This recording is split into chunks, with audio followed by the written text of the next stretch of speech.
I pulled open the glove box of Richard's old Ford pickup, the hinges squealing like a guilty conscience, and my fingers closed around something slick and unfamiliar. A small plastic tube rolled into my palm, its cap smeared with residue, carrying a faint chemical sweetness that did not belong to me, to us, or to this truck. My chest tightened. 42 years of marriage collapsed into that single scent. I didn't scream, didn't throw it in his face. Instead, with the same steady hands I once used to knead dough before dawn, I walked back into the house, unlocked the drawer where I kept tools for the bakery, and took out a tube of clear industrial glue. Drop by drop, with a patience that only betrayal can sharpen, I filled the container and smoothed the cap clean. At a glance, no one could ever tell. A cruel secret disguised as something ordinary. When I slid it back into the glove box, the latch clicked shut like the seal on a coffin. My name is Margaret Harris, though most folks in town call me Maggie. I'm 62, the woman who runs Sweet Magnolia, the little bakery on Main Street that smells of cinnamon and butter from dawn until dusk. People know me as the lady who remembers birthdays, who slips an extra cookie into a child's paper bag, who still ties aprons around her waist with the same ritual care my mother once did. They don't see the silence that hangs in my kitchen at night, heavy as wet wool, or the way the ticking clock in the hall sounds like a hammer driving nails into a coffin of love long dead. Richard, my husband, is 65. Once a proud Navy man, now a slick real estate developer who speaks of opportunities in cities I've never been invited to. He wears his uniform of crisp shirts and polished boots like armor. But lately, he comes home carrying fragrances that do not belong to me. Sharp floral perfumes that cling to his collar like confessions whispered in another woman's ear. I pretend not to notice, just as I pretended not to notice when his voice grew distant at supper, or when he left his plate half full as if he had already feasted elsewhere. As I pressed the poison tube back into place, I caught my reflection in the truck window. My face looked pale and foreign-lined, not by age but by years of holding my tongue. My pulse thudded in my temples. I thought of the customers who would see me tomorrow smiling behind trays of peach cobbler, never guessing I was a storm barely contained inside this fragile body. The betrayal burned in my throat, acrid and choking, but beneath it pulsed something sharper: anticipation. Across the street, I glimpsed old Mr. Johnson on his porch, rocking slowly, eyes half hidden under the brim of his cap. He squinted toward me as though he sensed the weight of the secret in my hands. I offered him a stiff wave, then turned back inside the smell of glue clinging to my fingers like an omen. That night, the house exhaled in its usual hush. Richard's boots abandoned at the door, his promises discarded with them. Upstairs, he slept. Downstairs, I waited, listening to the clock's merciless tick, knowing that one day soon, the glue I had slipped into his world would bind more than objects. It would fasten lies to flesh and flesh to shame. And when that moment came, I would be ready. The house that night seemed to breathe differently, as if the walls themselves were aware of the secret now sealed inside Richard's truck. Silence pooled in the corners, thick and watchful, pressing against my chest like damp velvet. I moved through the kitchen, past the scent of cooling pies, but nothing felt warm anymore. The air carried only the echo of absence. His laughter long gone, his tenderness evaporated. I could still smell it, though, a sharp floral perfume clinging to his shirt collar, bold and foreign, an intruder strutting across the threshold of my marriage. It clashed with the familiar scent of tobacco and motor oil that once belonged to him, a violation of memory itself. When he returned late, muttering about contracts in Dallas, I studied the sag of his shoulders, the rehearsed exhaustion. His jacket carried that fragrance again, louder than words, brazen as lipstick smeared across a hymn book. I hung it up with hands that trembled but did not drop it. In our bed, his snores rose and fell like waves that had once lulled me. Now they sounded like a lullaby for a fool. I lay awake, eyes wide in the dark, my heart ticking in rhythm with the clock on the wall, each beat a hammer pounding the coffin of our life together. The next morning as he showered, I touched his phone left on the nightstand. The screen glowed alive, careless, tempting. My thumb shook as I swiped. There it was, an email, short and merciless. Last night was unforgettable. My throat burned, my vision blurred. The words pulsed on the screen like a wound that refused to clot. Unforgettable for whom? For him, for her, for both of them, tangled in a night I was never meant to see. Later that week, in the pocket of his trousers, I discovered a folded receipt from a restaurant in San Antonio. San Antonio, not Dallas, as he had sworn. I traced the name of the restaurant with my finger, recalling how he once took me there 20 years ago when we celebrated the bakery's first profitable year. Candlelight Cabernet, his smile, it had been my treasure. Now the same place was a stage for betrayal our shared memory defiled. I laughed, a sharp, brittle sound like glass breaking underfoot. I confided none of this to Richard. Instead, I carried the knowledge like a shard in my chest. At the bakery, I forced a smile, tying my apron, arranging trays of muffins. Yet even the sweet scent of cinnamon turned bitter on my tongue. Sarah, my faithful assistant of 15 years, caught my trembling hands as I packed a customer's order. Her eyes, warm and shrewd, lingered on me. "Maggie," she whispered when the bell above the door jingled, "whatever it is, breathe. Don't let him see you falter." Her words clung to me like a fragile net, keeping me from drowning, though barely. Still, the storm brewed inside. Each perfume-stained shirt, each late night, each careless lie added weight until my very breath grew heavy. I knew these were not isolated accidents. They were signals, flare guns, and the dark warnings that my world was about to burn. And somewhere deep down behind the ache and the nausea, I felt the slow ignition of fury, the kind that doesn't flare and fade but smolders, patient, waiting for the right gust of wind to set everything ablaze. Sarah's warning echoed in my head long after the bakery closed that evening. The bell above the door had gone silent.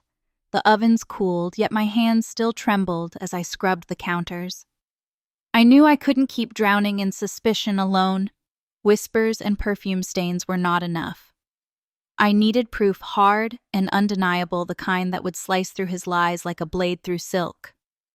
That night, with a heart pounding louder than the clock on the wall, I searched through my old recipe box until I found a worn business card Sarah had once slipped into my hand years ago, just in case. Detective Carl Peterson, Private Investigations. Carl was a former cop, the kind of man whose eyes had seen too much and no longer flinched at ugliness. When I called, my voice cracked, but he didn't ask for details. He simply said, "Meet me tomorrow. We'll start." His tone was steady, professional, but I felt a flicker of something almost fatherly, a rope thrown to a drowning woman. 2 days later, he slid an envelope across the cafe table where we met. My fingers hesitated before touching it, as if it might scorch me. When I finally unfolded the photographs, my stomach twisted into knots.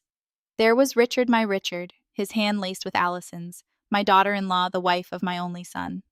They sat in the glow of a candlelit table at an upscale Italian restaurant, the very one Richard had taken me to on our 20th anniversary. I remembered the night vividly, the Cabernet he ordered, with a proud grin, the toast we shared, his eyes brimming with devotion, or so I had believed. And now, there he was, pouring the same wine into Allison's glass, leaning in close, his expression soft, almost tender. My throat closed. I could almost taste the bitterness of that wine on my tongue, spoiled, now turned into vinegar. The photo trembled in my grip, but it wasn't the camera's blur, it was me shaking, burning. I flipped to the next picture, Richard brushing a strand of hair from Allison's cheek, her smile sharp as a blade. I wanted to scream, to claw the images to pieces, but I forced myself to stare, to swallow every detail like poison I would later use as my cure.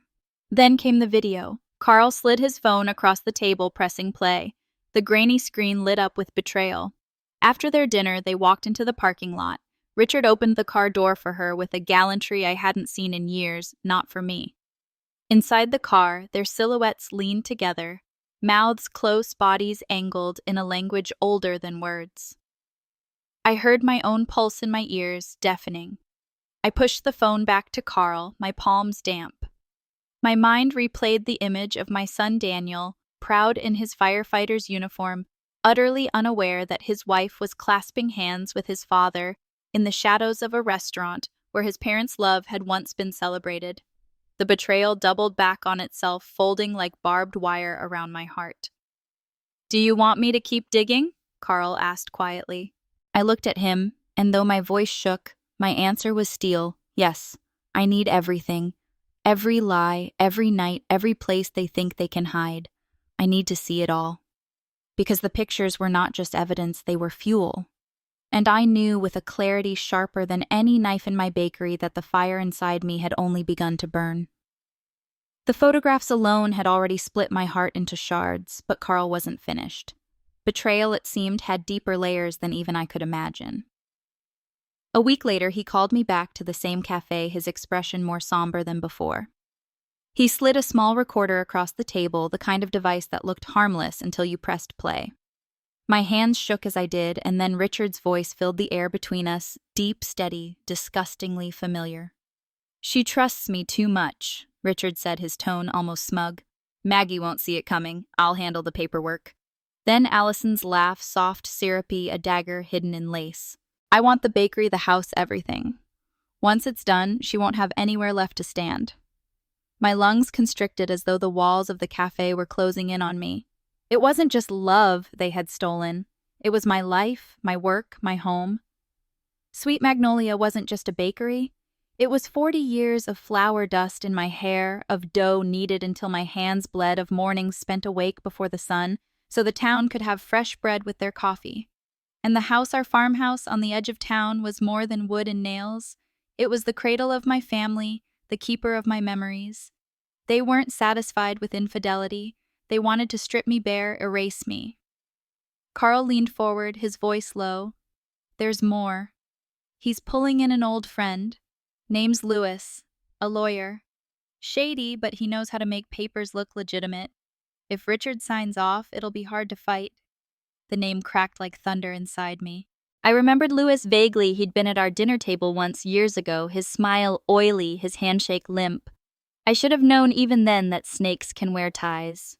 On the recording, Richard continued, his voice smooth with confidence. "Lewis owes me a favor. He'll make sure everything checks out. Maggie won't suspect a thing." I clutched the edge of the table until my knuckles turned white. My breath came in shallow bursts as if I were drowning in smoke. Not suspect. Did he think I was blind deaf, a ghost in my own home? The arrogance of it made my rage boil hotter, sharper. I imagined Allison's hands on my oven, her laughter ringing through my kitchen, the smell of her perfume choking out the warm scent of cinnamon and sugar. The image was obscene. My bakery was not just bricks, it was my sanctuary, my altar, my heartbeat, and Richard was offering it to her like a cheap trinket. Carl reached out, steadying me. "This is bigger than an affair, Maggie. It's a plan. They want to destroy you. You need to decide how far you're willing to go."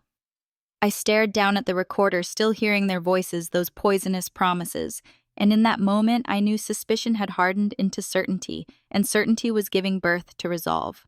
They thought I was weak too, trusting too soft. They thought I would crumble quietly, hand over my keys, fade into the background. But they had forgotten I built Sweet Magnolia with my bare hands, brick by brick, loaf by loaf.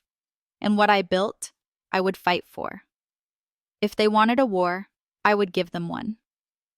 I left the cafe with Carl's recorder burning a hole in my purse, their voices still hissing in my ears like snakes in the grass.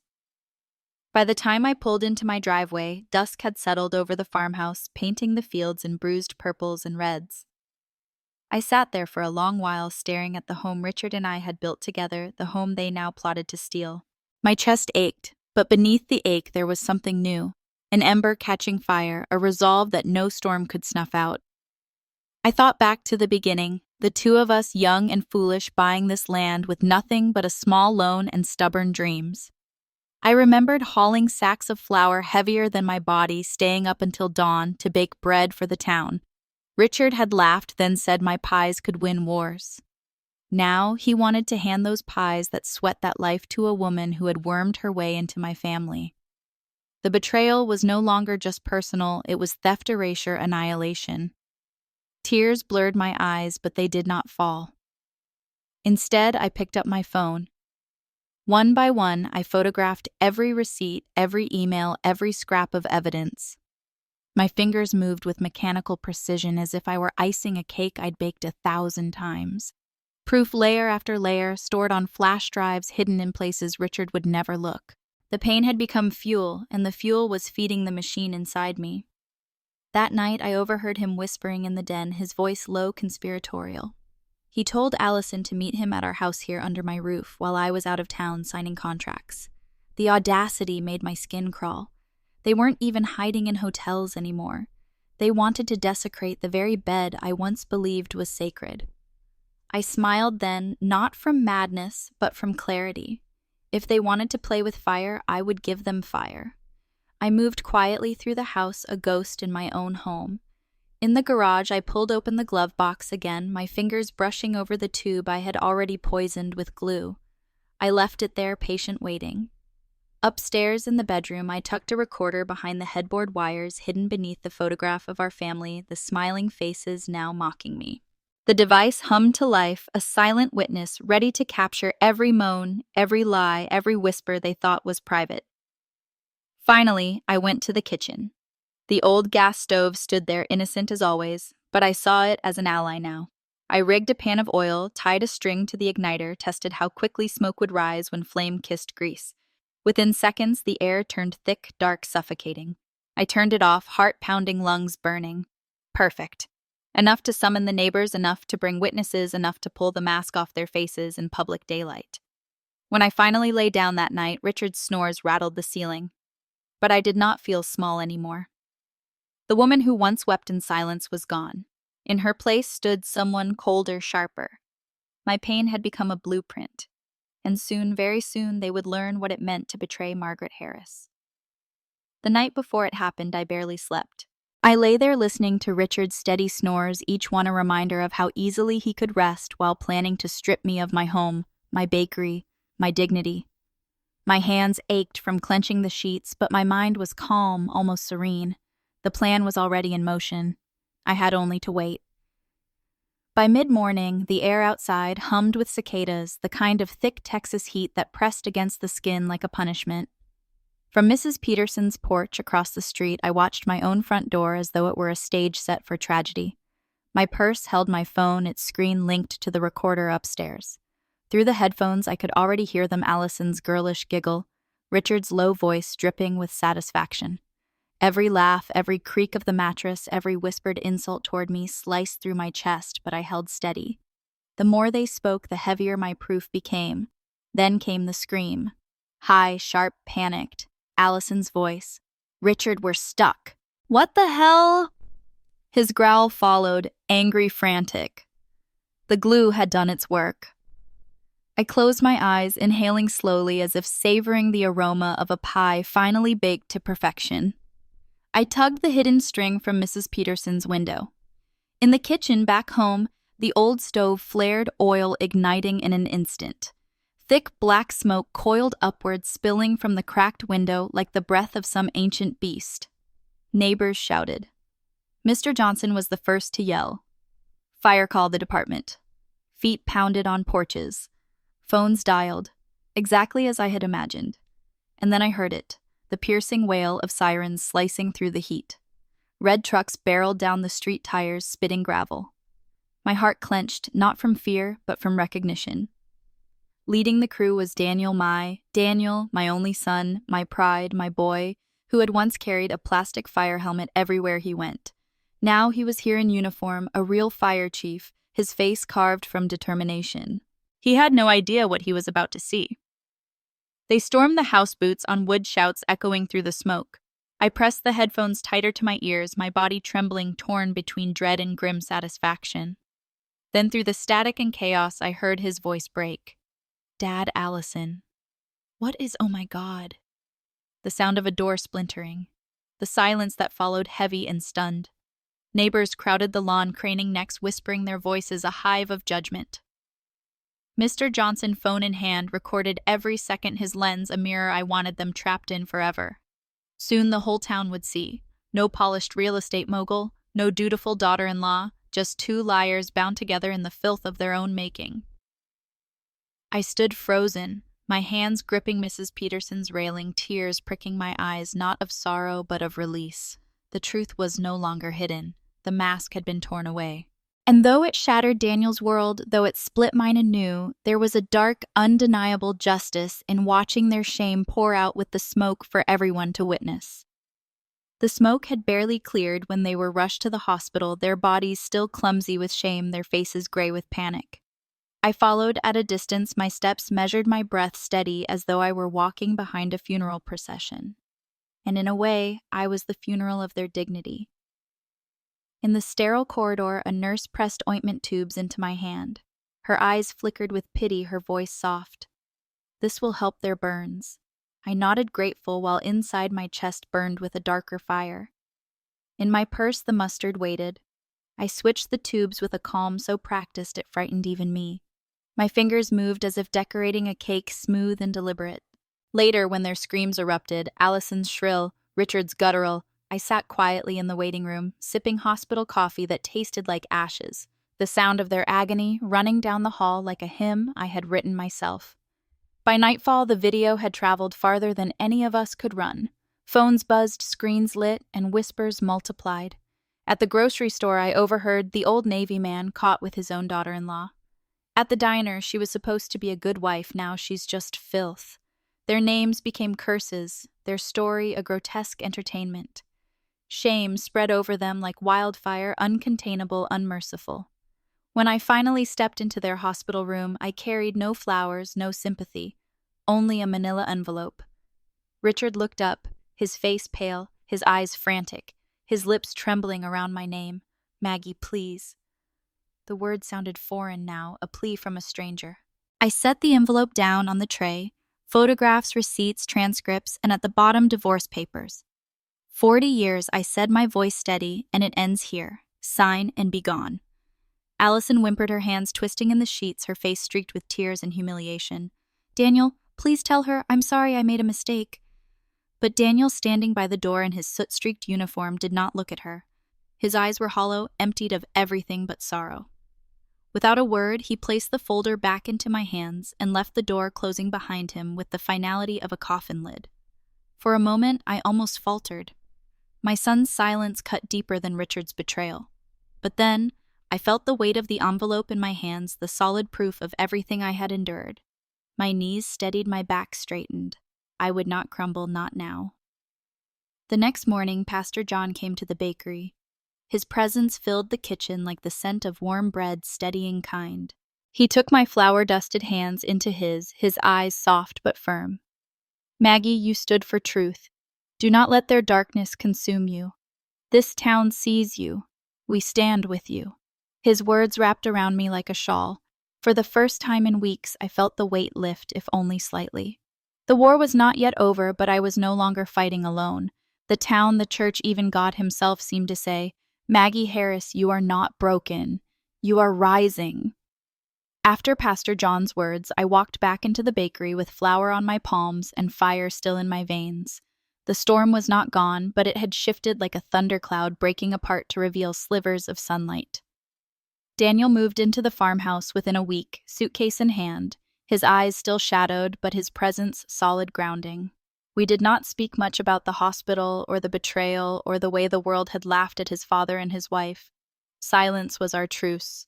Work was our salvation. Side by side, we rose before dawn, the ovens glowing like hearth fires, the scent of cinnamon and butter returning to our walls. Customers began to come in greater numbers, their eyes soft with pity, their voices warm with admiration. Maggie Harris, they said, you're the strongest woman in town. Some brought flowers, some pressed my hands, some left notes scribbled on napkins. You are not alone. Each gesture was a brick, rebuilding me where Richard and Allison had tried to tear me down. I caught Daniel once wiping his eyes with the back of his hand as he stacked loaves on the shelf. He saw me watching and forced a smile, fragile but real. I'll never leave you, Mom, he whispered, his voice breaking like a boy's again. I'll keep this place running with you. Always. My throat tightened, but I managed to nod, the weight in my chest softening. My son, my last true ally, was still here. Betrayal had stolen a husband, stolen a daughter-in-law, but it had not taken him. It never would. In the evenings when the bakery finally grew quiet and the last crumbs were swept away, I walked to the church hall for the book club Pastor John encouraged me to join. There, among women with hair silvered like mine, I listened to stories, recipes, poems. I brought apple pies, they brought casseroles, and together we stitched a quilt of laughter and tears. At first, I only listened, but soon I began to write snippets of memory fragments of my life ink bleeding onto pages like wounds turning to scars. The others said I should keep going, that my story was one worth telling. Perhaps one day my words would become a book, the truth baked into sentences the way I had once baked bread, slowly, with care, with patience.